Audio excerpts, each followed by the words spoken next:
Voilà.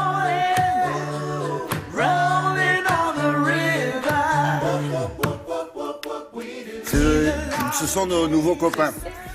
Ce sont des Américains, ils sont 11 à chanter a cappella comme ça. Si vous êtes sage, on vous dira le nom du groupe, s'il vous plaît. Ah ouais. L'ONU a déclaré 2016 comme l'année internationale des légumineuses. Pour certains d'entre eux, ça fait sourire en disant ils ont que ça à faire à l'ONU. Ben non, mais ils font ça aussi.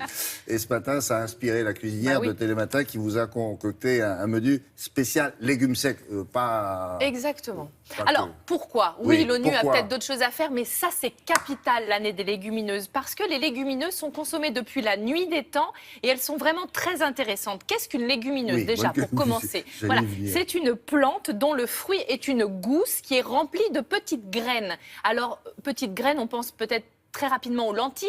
Eh bien, c'est ça, les lentilles sont de la famille des légumineuses. Pois chiches, pois cassés, haricots blancs. C'est vrai qu'en France, on a vraiment une production de qualité. On a les lentilles vertes du Puy, on a les mogettes de Vendée, on a le coco de Paimpol. Donc, on est extrêmement bon sur ces petits trésors. Et si on a dit que c'était une année internationale des légumineuses, c'est parce que les légumineuses sont très, très riches en protéines associées aux céréales. C'est vraiment bon pour le corps au niveau des protéines. Ça va pas complet, quoi. C'est un repas complet. Protéines, céréales, et protéines, ce qui est intéressant, c'est que pour produire 1 kg de lentilles, on n'utilise que 50 litres d'eau. Alors que pour produire 1 kg de viande, on en utilise 13 000. Donc vous voyez, 13 000. C'est sûr? Oui. 13 000 litres d'eau pour produire 1 kg. J'ai les chiffres, 13 000, 1, 3 et 3 0. Oui, c'est ça, 13 000. Voilà. Donc vous voyez à la que cantine, ils ont déjà prévu le truc. À l'échelle de la planète, c'est très important. Donc c'est pourquoi cette année des légumineuses me tient à cœur. Et je vais vous faire 3 recettes aujourd'hui. À commencer... Non, enfin, je veux dire, sur les 3 jours. Voilà. Ah ouais, d'accord. Je suis gourmande, mais quand même. Alors aujourd'hui, c'est-à-dire jusqu'à samedi. Exactement. Et c'est goûteux parce que... oui. Et c'est goûteux? Oui. Mais évidemment que c'est goûteux, les légumineuses, c'est super bon. Là, on va faire un guacamole revisité avec des pois cassés en pois camole. On va utiliser ces pois cassés, vous savez, ces petits pois qui sont verts pour le coup. Il y a un jeu de mots là ou pas? Oui, un petit peu. C'est parti pour le pois camole. Nous avons besoin de pois cassés. Alors 200 grammes cuits, c'est 80 secs, on y reviendra. Oignons, tomates, ail, des épices, de l'huile d'olive, du citron vert et du pain de campagne pour faire les tartines. C'est vraiment comme un petit guacamole, effectivement, une purée verte, en tout cas aromatisée. Et cette purée verte, je l'obtiens avec ces pois cassés. L'idée, soit vous les faites tremper ou pas. Si vous les faites tremper, c'est bien, ça facilite, c'est vrai, un petit peu la digestion. 1 heure de trempage et ensuite on les cuit à l'eau froide. Pas salée, ça c'est très important, sinon notre légumineuse va avoir tendance à se durcir. On salera après et on va les cuire dans un bon volume d'eau. Alors là, on va faire revenir bien sûr les oignons que l'on a détaillés avec un petit peu d'huile d'olive dans une petite casserole. Ensuite, on va ajouter de l'ail et on va faire mijoter tout ça. Donc l'oignon, l'ail et on va rajouter les épices. Pourquoi je les mets tout de suite, les épices? C'est intéressant de les faire torréfier parce que comme ça elles vont vraiment diffuser leur arôme. Donc dans la cocotte vous avez oignon, ail, épices. Ensuite on va mettre des petits dés de tomates fraîches dans notre mélange, dans notre purée de pois cassés.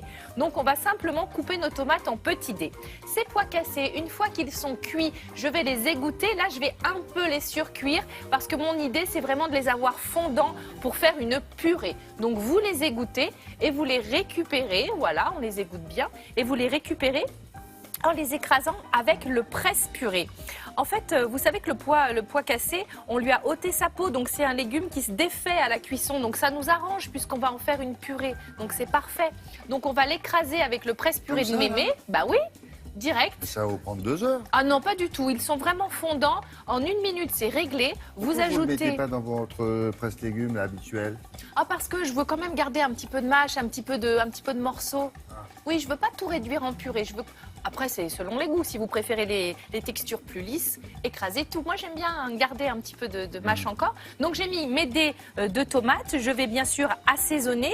Je vais mettre mon mélange précédent, c'est-à-dire d'ail, oignon, épices. Et je vais rajouter un petit peu de jus de citron vert. Pour présenter le tout, eh bien, une petite tartine, tout simplement grillée. Et on va mettre ce guacamole, pois camole sur notre tartine. Voilà, donc ça, avec une petite salade, pourquoi pas. N'oubliez pas que ce qui est intéressant, c'est que notre pois cassé est associé au pain. Et si on associe les légumineuses avec des céréales, c'est là où le corps les assimile comme de la protéine. C'est ça qui est intéressant. Il faut associer avec une céréale. Il faut qu'ils soient ensemble. C'est un très beau mariage. Donc voilà, d'où la tartine. Oui. Un petit assaisonnement, quoi, vous avez mis quoi, citron, huile d'olive, non? Voilà, oui. Ouais. Vous n'avez rien suivi du tout. Non, mais si. Je voulais savoir si vous aviez mis autre chose. J'ai mis des épices, de l'oignon, de l'ail et du jus de citron vert. Voilà. Il y a de l'ail aussi. Très bien. Merci beaucoup. À demain. À demain avec des lentilles corail. Merci beaucoup.